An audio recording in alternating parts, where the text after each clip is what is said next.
Hello and welcome back to the Franchise Growth Pod. My name is Belle, Director of Marketing at AC Inc., and I am here with a brand new Franchise Growth Advisor, excellent new team member, Mr. Mark Seker. How do you say your last name? It's actually a great opportunity. Seeker, like I'm seeking wisdom in life. Perfect. That is honestly such a good match for you. And so I have known Mark for a few weeks now, and an amazing new member of the team, already rocking performance groups, helping our clients optimize their field support. And Mark, we are so excited to have you. I'm so excited to have you on the podcast today. Hello, welcome to the podcast. Thank you, Belle. Thank you, Belle. So Mark, let's start with, you joined the team, a month or so ago now, like a few weeks ago at this point? Yeah, 5 weeks. Oh my gosh, is it an anniversary yet? 5 weeks. I'm in my second month now of seniority. Oh my gosh, amazing. Okay, well, we were so excited to do an episode recording with you. We have a really exciting topic we're going to cover today. We're going to get into community marketing for franchisees, specifically talking about types of community marketing, how to get your franchisees excited about it, holding them accountable, all these awesome things. And you actually have some incredible experience in these areas. And I thought we'd start with that, start with a bit of a background on kind of your experience in franchising, your experience as a very successful franchisee. Maybe give us a bit of a background, kind of what were you doing before you came and joined the team? I spent my franchising experience came in large part by running for 12 years, starting, opening, and selling a large tutor doctor franchise, the international education service firm based in Toronto that has offices all over the world. And I was lucky enough to open one up in my hometown of Portland, and had great luck in growing it, finding a partner who is smart, even smarter than me, and then we had a great success. That's amazing. So 12 years. So talk about kind of, did you always know you wanted to own a franchise? Were you always interested in the education space? Like, what kind of brought you into the world in general? I retired. Thank you. Great question. I retired from the corporate world, 30 years of doing work that was not franchise or education related. It was system integration in the high-tech services world, and I wished to do something of my own. I wanted to grow and build something. I love building things, and franchising was the sensible way to start a company because of all the benefits of the franchise world. Of course. Yeah, we talk about that all the time. And something we really love about building this team, and I think Angela probably told you this when you were joining the crew, is we really love that so many of our team members, and especially so many of our advisors who work directly with franchisees and franchisors on improving their field support, have an experience as a franchisee or as or on the home office team or as a coach. So coming with a lot of that experience and then entering into this space in the AC Inc. world is really, really helpful. And so you were a very successful franchisee for Tutor Doctor, which is actually how you know Jen as well, which is, I think, so fun, small world. But also, and forgive me if I'm wrong, you also ended up doing some coaching or some mentoring as well. When did that happen, or what kind of brought you into that space in terms of the franchising? Well, you're in a franchise network for 12 years and you have good fortunes, then you tend to get recruited by the franchisor to help others do the same. And so I was recruited as that organization and brand called mentoring, to be a mentor. And I was a mentor for a couple years and really enjoyed the passing on to generally younger and newer in the business, younger in terms of their experience as an owner of that brand. And so helping them know some tricks and tips on how to leverage their time and their resources, which are always so limited as a small business owner. Yes, so true. That's so neat. So coming from a background in tech and systems, like corporate, so having kind of that business understanding, and then going into becoming a franchisee and building your own business, but then turning that into something that you can kind of share with others. And you've talked a lot about kind of building things and liking working with people. Was that kind of where, like, do you get excited about the mentoring side? Was that kind of part of the draw of the field coaching or the franchisee support? Or kind of how does that all connect, and just like what gets you excited and passionate? Well, my parents were educators, so one of the reasons I picked Tutor Doctor as the brand to go with it for my entrepreneurial venture is that it really appeals to me, the power and the social benefit of education. So true. And so that we had my why in the business was seeing that the help we provided to hundreds of students, typically K through 12 students, and watching when you had a business that provided supplemental education to help these students succeed in their academics, then it just felt good to see that happen. And so that was my experience as the local owner, and then getting to help others around the network, mainly in North America, to do the same thing in their city with their new tutoring franchise. It was a way to leverage what I knew, and so it felt good to see others benefit by what I learned.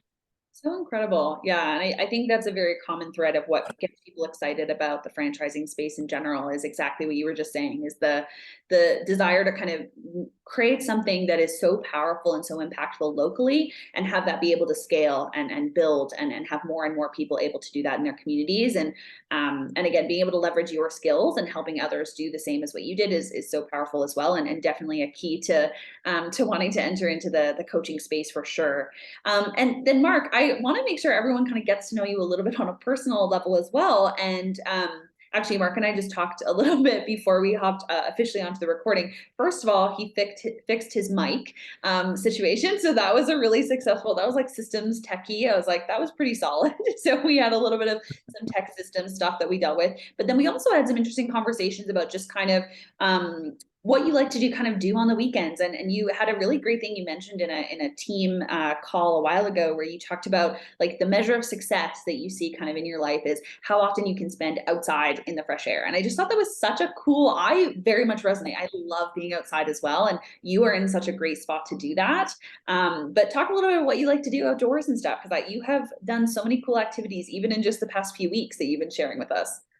Well, let's just talk this weekend. Yesterday, my wife and I had the great luck to go Nordic skiing, and it's May 7th, or is it May 8th? May 7th yesterday. In May, we're able to ski on our local mountain, Mount Hood, because we've had tons of snow this year. And so a mountain experience is always a fantastic time. And so we got to do that. The day before, we got to do paddling on our river that goes through our city. I'm a stand-up paddler. She's a kayaker.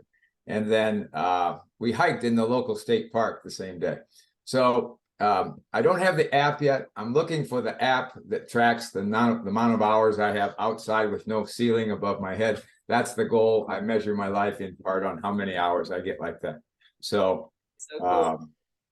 Yeah, and that's honestly crazy to be. So that's a mountain, like in the snow, paddling on a river and hiking all in one weekend. That's so crazy. You live in definitely a great spot to get all of those things in. And I fully agree. The mountain is everything. I'm obsessed with hitting the mountain.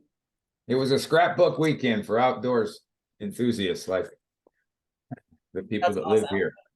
That's awesome. And I'm excited to hear about all the adventures to come. You guys must get so busy in the spring and summertime. Don't like indoors. Don't like sleeping that time of year. That's awesome, Mark. Well, let's hop into talking about today's topic. So, you again have this very cool perspective on community marketing, on getting franchisees excited about some things. And just to be clear too, and we talk about this a lot in different podcast episodes. And if you've been listening for a while, then you'll know. But so some franchisees love the networking and love the being out in the community piece. And so a lot of franchisees, when they hear that that's, a really big part of the grand opening launch and then the starting off their business, we talk about that key 6 months of really getting started and getting your feet on the ground and building out your network. There are a lot of franchisees who love it. That's like one of the things they really, really love about opening their own business. But then on the other hand, we also have lots of franchisees who maybe don't always understand that that's such a key component to marketing and such a key component of building a business, especially in those, again, that first kind of 6 months to a year is so key to kind of build out your network and then continue to build out your network as you grow the business. So from your experience, Mark, as a successful franchisee, and then also as working with franchisees now, on helping them with things like community marketing, financials, all of that. Um, how did you use community marketing when you were a franchisee, or kind of what types of community marketing were like most beneficial or saw the best results when you were building up your business? Great question. And the I have a lot of thoughts about that marketing world, and especially community marketing. It was a very important part of our success and getting what's the word, leads in the door. As you open a business, with no customers, then and no revenue, then Yeah. leads are sort of important. And so finding the purpose of marketing is to create warm leads, isn't it? And so the sales department then turns those warm leads into customers, and finding those warm leads is the whole goal of marketing. And the type of marketing we're here to talk about today is community marketing. We had a game-changing experience in my office, and it came when we embraced community marketing. And I'm going to give examples of how it paid off in my case, that continues to pay off in the business that runs today, still after 12 years. And that is about how we found partners and how we groomed them who were community partners for our local business. The nature of the business that most of us are in is local. The customers are local, and certainly that is the case for the type of franchise I own. And so we needed to find local leads. And here's the game changer of all the modes or the types of community marketing that we did. And I'll list several today in our call, but the most game-changing one was identifying a key partner that we knew could help us. And that came from the assessment and understanding of the nature of our business was supplemental education. So who are we supplementing? We're supplementing schools. And so the logical and natural partner for us were the schools in our city. And so once we came to that realization and then thought through who in the school can help us or would be willing to work with us as a partner, the answer was also clear, and that is the counseling department.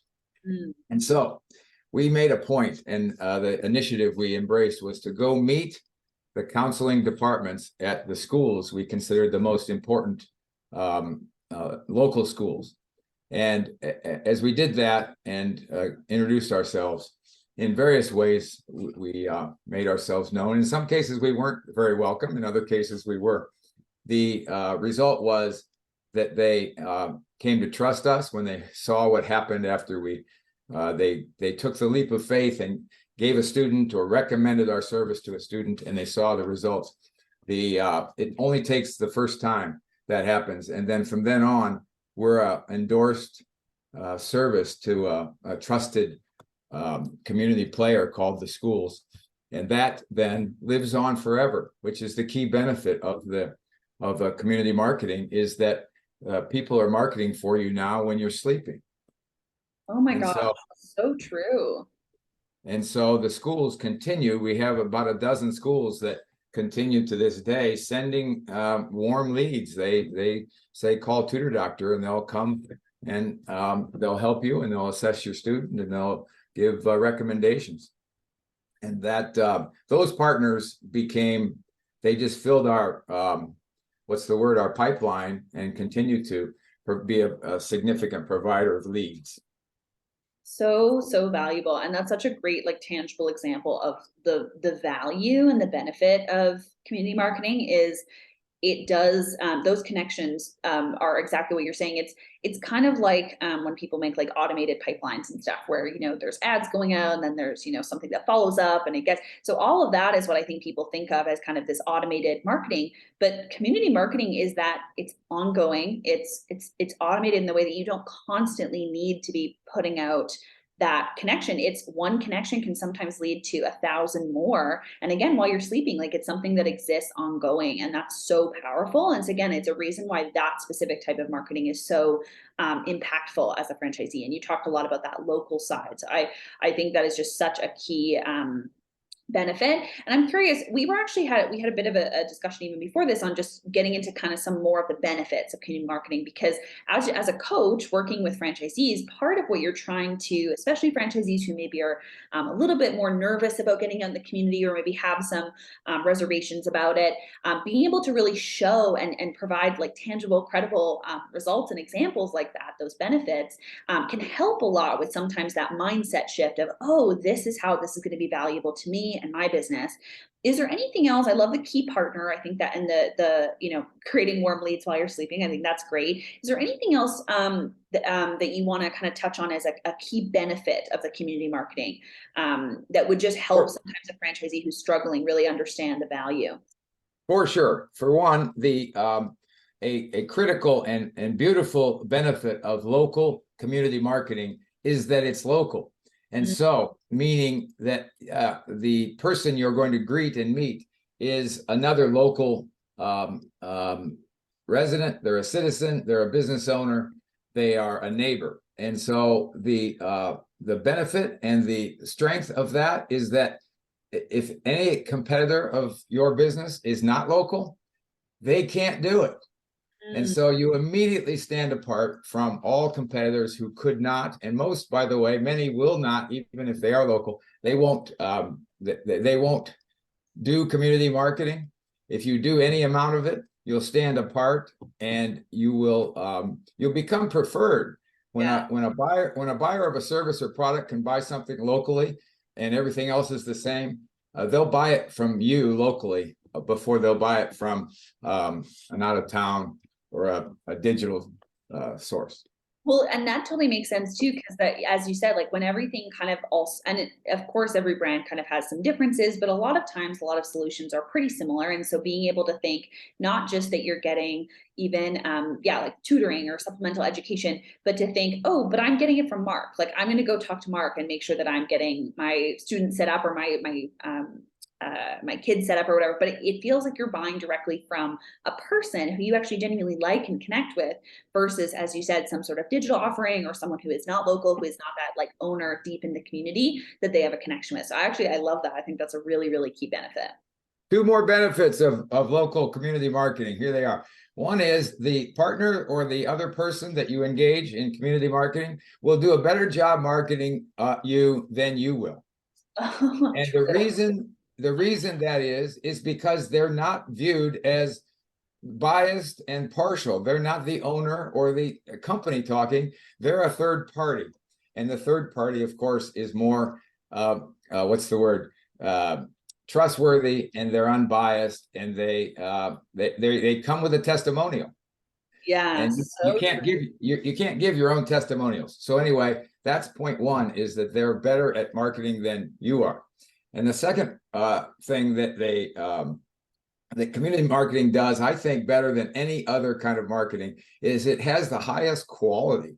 Like when you're face to face with another human, which is the typical mode of community marketing, is you're actually pressing the flesh, the politicians would call it. The quality of that interaction is it just can't be matched by anything digital or any other way. And so there tends to be a more significant interaction with your potential customer. Amazing, amazing. Those are really, really key. And I think all of those points are really great to help kind of a franchisee who, again, just might have some reservations or feel nervous about getting out and kind of seeing the value of doing that kind of, it can sometimes feel like an intangible. So I think a lot of people also struggle in that way. But all of these are such solid benefits and reasons why this is a very, very specific and very impactful type of marketing as a franchisee. I want to ask you the accountability piece on this, because I think, getting a franchisee to get excited about some of these benefits and seeing the value is kind of one part of it, right? And it's very key. And you've listed so many great options for things that can get people excited to get out and meet people and network. But when we're talking about actually following through on doing it regularly, doing it effectively, doing it consistently, all these things, and that accountability piece that as like a mentor or field coach, as we say, obviously, um, a way that you can kind of hold a franchisee accountable to some of these things. Are there things that kind of helped you when you were a franchisee, or a thing that you kind of are helping franchisees with now that you would say really helps with that accountability? Is there kind of mindset check-ins or charts or things that you would recommend getting in place to really help hold a business owner accountable? For sure. We had in my day as the owner of a franchise, we did what I'm about to say, and we then today as a business coach with ACH AC Incorporated clients, we recommend a written plan of activity-based plan around marketing. And so, for example, another type of community marketing is events, community events, festivals, and summer block parties and parades and this sort of thing are summertime activity in my territory. And we made a goal of doing 30 of those every summer. That was in our activity measurable that for the summer quarter. And so we held ourselves accountable to the checking off. Okay, we need 30 events. So that's how many per week for the summer? That's 5 per week. And so we did 5 events a week, and we held ourselves accountable. And that same approach is what we recommend to our clients here. And using it actually then becomes more refined down to the weekly level on a tool we use called the scorecard. We say, set up your target. What are your marketing activities? It's activity based that will help you make sure you're doing these activities effectively, and then check yourself off and hold yourself accountable to those numbers. That scorecard piece and having the written plan. And I love how you're emphasizing it is an activity based. And I think that kind of speaks to what I was just mentioning about how sometimes it's tough when someone really is only used to looking at marketing as like a numbers based activity instead of an activity or event based.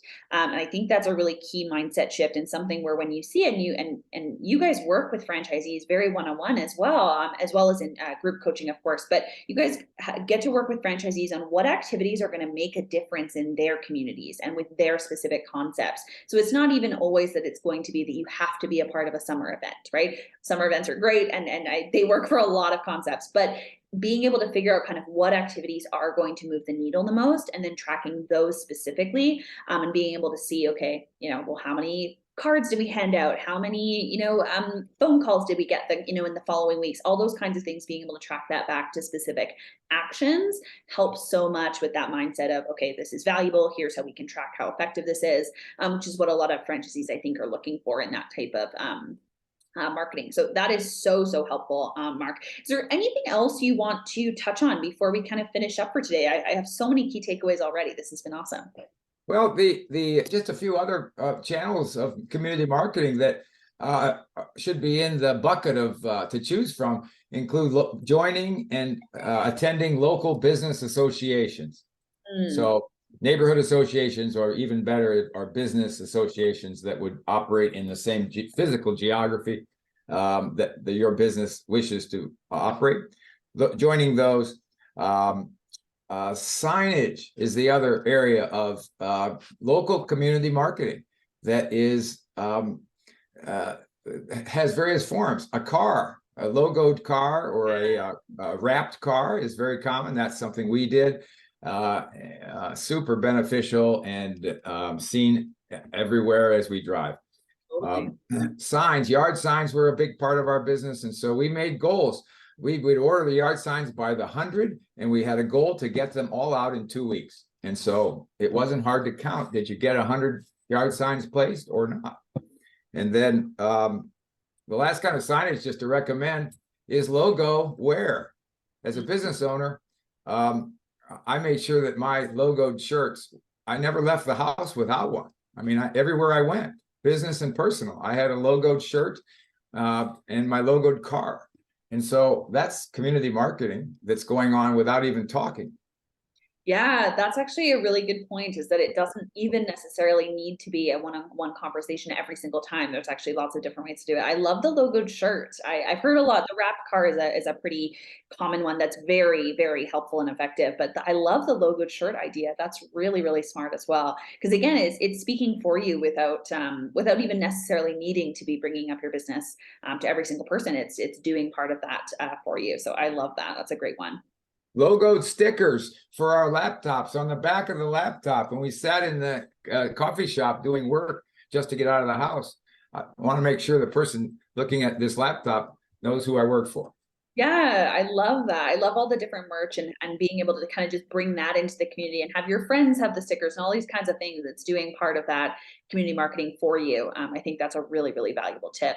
I know that when we got our Go Be Awesome stickers, everyone was pretty obsessed with that. So we'll definitely have to do more of those because that's now I have a million ideas too. Oh my gosh, this is awesome.